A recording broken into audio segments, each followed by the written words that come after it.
एक परिवार एक गांव में रहता था जो वो बहुत गरीब परिवार था। उसमें पति पत्नी और उनका एक बेटा रहता था। वो अपने घर का सारा खर्चा खेती कर कर ही निकालते थे। एक बार क्या हुआ कि गांव में सूखा पड़ गया, बारिश बिल्कुल कोई नहीं, तो उनको खाने के लिए कुछ बचा नहीं। तो उनके पास एक गधा था।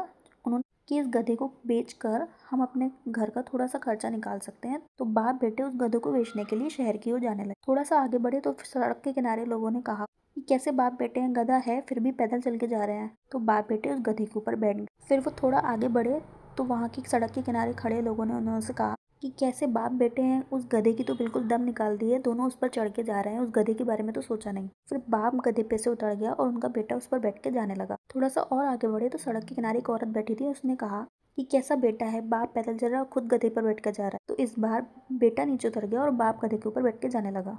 थोड़ा सा और आगे बढ़े जब आगे बढ़े तो बाप गधे पर बैठा हुआ था। तो लोगों ने कहा कैसा बाप है, अपने बेटे को पैदल चला रहा है और खुद गधे के ऊपर बैठ कर जा रहा है। इस बार वो दोनों ही उतर गए और उन दोनों ने उस गधे को रस्सी से बांध के अपने कंधे पर रखकर उसको आगे ले जाने लगे। जैसे ही वो शहर पहुंचे तो वहाँ के लोग उनको देखकर हंसने लगे। तो उन बाप बेटों ने अपने साथ जो जो भी हो उन लोगों को बताया। उन लोगों ने उन बाप बेटों को समझाया कि तुमने सबकी सुनी और अपनी नहीं करी, इसलिए तुम्हारा ये हाल हुआ है।